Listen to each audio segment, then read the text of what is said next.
Para suster yang terkasih, pada malam hari ini kita kembali berhimpun di sini untuk merenungkan tentang Maria Bunda Belas Kasih sebagai perantara segala rahmat dan penuntun hidup kita. Bulan Mei adalah bulan Maria. Keindahan dan kesuburan bulan Mei dalam tradisi gereja dikaitkan dengan bulan Maria.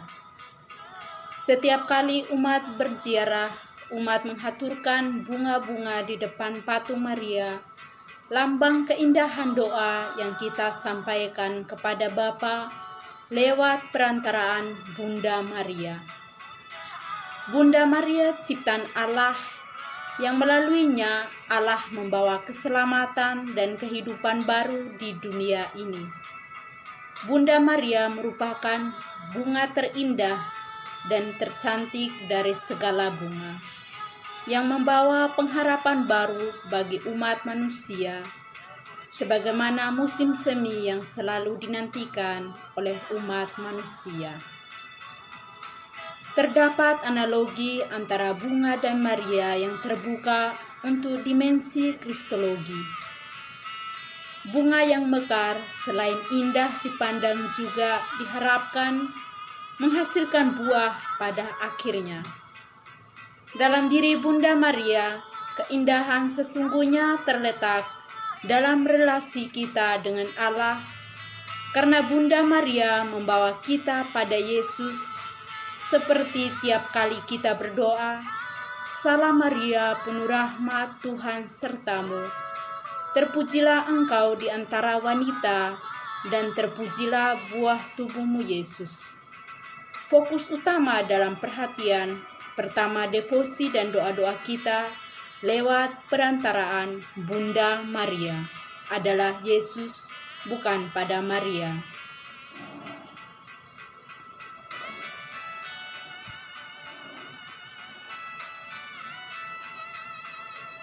Bunda Maria, Bunda Kerahiman atau Bunda Belas Kasih. Kerahiman atau belas kasih merupakan sifat Allah yang paling utama. Sebab Allah menyatakan dirinya sebagai kasih. Sehingga semua sifat Allah harus dilihat dari terang kerahiman ini. Bunda Maria adalah manusia pertama yang telah menjadikan kerahiman Allah itu sebagai kesatuan yang tak terpisahkan dalam hidupnya sendiri. Para suster yang terkasih, mengapa Maria disebut Bunda Kerahiman atau belas kasih? Karena Bunda Maria menyatakan demikian kepada sejumlah orang pilihan yang menerima wahyu pribadi dari Allah untuk meneguhkan secara eksplisit apa yang dikehendaki Allah untuk dipahami oleh umatnya. Dalam buku catatan hariannya, Santa Faustina mendapatkan penampakan Bunda Maria yang sedang menggendong kanak-kanak Yesus. Berkatalah, "Aku bukan hanya Ratu Surga, tetapi juga Bunda berbelas kasih dan Bundamu." Perkataan tersebut serupa dengan yang dikatakan Bunda Maria kepada Santa Brigitta dari Swedia pada abad ke-14. "Akulah Ratu Surga dan Bunda berbelas kasih. Akulah kesukaan banyak orang-orang benar, dan pintu yang melaluinya para pendosa akan dibawa kepada Tuhan." Walaupun istilah Bunda Kerahiman tergolong baru, namun sebenarnya umat Allah sudah menghayatinya sejak abad awal. Para suster yang terkasih, ada 4 alasan mengapa Bunda Maria disebut sebagai Bunda Kerahiman atau Bunda Belas Kasih.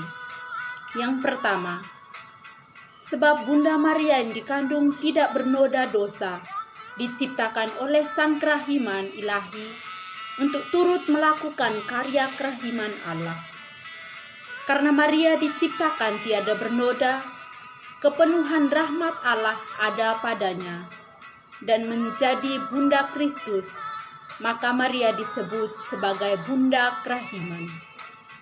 Yang kedua, Allah telah memilih Bunda Maria untuk menjadi ibu yang melahirkan Yesus Sang Kerahiman Ilahi.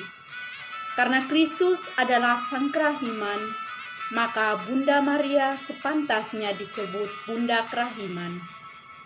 Melalui Bunda Marialah Kristus Sang Kerahiman dapat dilahirkan di dunia dan mengambil rupa sebagai manusia.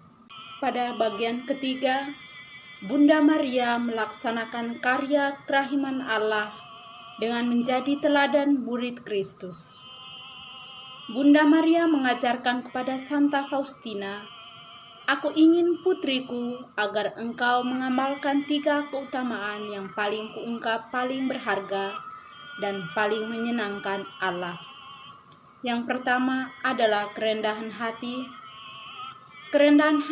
dan sekali lagi kerendahan hati. Keutamaan yang kedua adalah kemurnian. Keutamaan yang ketiga adalah kasih akan Allah." Dengan demikian, Bunda Allah mendorong kita agar kita pun memiliki 3 keutamaan di atas. Kerendahan hati adalah ibu dari semua kebajikan. Dan Bunda Maria adalah contoh yang sempurna tentang kerendahan hati dan kesempurnaan kasih. Bagian keempat, Bunda Maria menjadi pendoa bagi kita yang membawa permohonan-permohonan kepada Allah. Bunda Maria layak disebut sebagai Bunda Kerahiman, sebab ia sendiri berbelas kasih dan menyatakan kerahiman kepada kita. Kristus menghendaki agar Bunda Maria dapat terus menyertai kita dalam kehidupan kita, sebagaimana ia telah menyertai Kristus sampai wafatnya di kayu salib. Setelah diangkat ke surga, Bunda Maria tetap menyertai kita sebagai ibu rohani kita. Ia melanjutkan tugas perantaraannya untuk mendukung perantaraan Yesus dengan terus menjadi pendoa bagi kita yang berziarah di dunia ini. Dengan demikian, kita dapat selalu menyampaikan doa-doa kita kepada Yesus melalui perantaraan Bunda Maria. Para saudara yang terkasih, Bunda Maria layak disebut sebagai Bunda Kerahiman, sebab ia sendiri berbelas kasih ataupun menyatakan kerahiman kepada kita yang telah diberikan Kristus agar menjadi anak-anaknya juga. Kristus menghendaki agar Maria dapat terus menyertai kita dalam kehidupan kita. Para suster yang terkasih, demikianlah maka kita dapat selalu menyampaikan doa kita kepada Tuhan melalui perantaraan Bunda Maria. Kepekaan Bunda Maria akan kebutuhan kita, sebagaimana yang dilakukannya kepada pasangan suami istri di Kana. Itu juga dilakukan kepada kita. Bunda Maria selalu membawa kita kepada Kristus Putranya dan meminta kita melakukan segala yang diperintahkan Kristus kepada kita. Menyadari akan peran Bunda Maria yang mengambil bagian dalam rencana kerahiman Allah bagi manusia, kita dapat atau tahu, bahkan sudah sepantasnya menyebut anugerah ini dengan menyerahkan keluarga kita, diri kita, ke dalam penyertaan doa-doa Maria. Kita tidak perlu ragu berdoa bersama Bunda Maria dan memohon dukungan doanya, sebab untuk itulah ia diberikan oleh Kristus kepada kita. Kita dapat melakukan dengan berdoa rosario, berdoa angelus, ataupun berdoa menyerahkan keluarga kita, doa penyerahan kita kepada Bunda Maria. Para suster yang terkasih, perantaraan Bunda Maria dalam menyampaikan doa kepada Allah Bapa Kerap kita menyampaikan doa-doa tersebut lewat perantaraan Bunda Maria. Bukankah hal ini berlawanan dengan keyakinan iman kita bahwa Yesus adalah satu-satunya perantara pada Allah Bapa?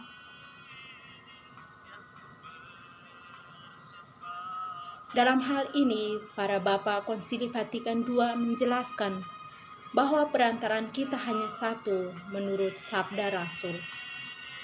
Sebab Allah itu Esa, dan Esa pula perantaraan Allah dan manusia, yakni manusia Kristus Yesus yang telah menyerahkan dirinya sebagai tebusan bagi semua orang. Adapun peranan keibuan Maria terhadap umat manusia sedikit pun tidak menyuramkan atau mengurangi perantaraan Kristus yang tunggal itu, melainkan justru menunjukkan kekuatannya. Sebab segala pengaruh Santa Perawan yang menyelamatkan manusia tidak berasal dari suatu keharusan objektif, melainkan dari kebaikan ilahi pun dari kelimpahan pahala Kristus. Pengaruh itu bertumpuk pada perantaraannya, sama sekali tergantung daripadanya dan menimba segala kekuatannya daripadanya. Pengaruh itu sama sekali tidak merintangi persatuan langsung kaum beriman dengan Kristus, melainkan justru mendukungnya. Para suster yang terkasih, Ibu Maria adalah sebagai panutan dalam diri kita. Dia menjadi teladan kita, menjadi contoh untuk kita. Marilah kita tetap berserah diri sebagai putri-putri Maria yang berbelas kasih. Kita meneladan Ibu Maria. Ibu Maria adalah Bunda Gereja yang berbelas kasih. Harapan kita amat susah dalam lembah duka pandemi COVID-19 ini. Ibu Maria yang berbelas kasih, limpahkanlah kasih sayang-Mu yang besar kepada kami. Dan mohonkanlah kepada Yesus Putra-Mu yang terpuji itu, berkenan mengakhiri wabah ini, agar kami selamat senantiasa. Bunda Maria, Bunda yang berbelas kasih, lindungilah kami dalam lingkaran kasih-Mu, dan hantarkanlah segala doa-doa kami kepada Putra-Mu, sebab kami percaya Engkaulah Bunda belas kasih sebagai perantara segala rahmat dan penuntun hidup kita.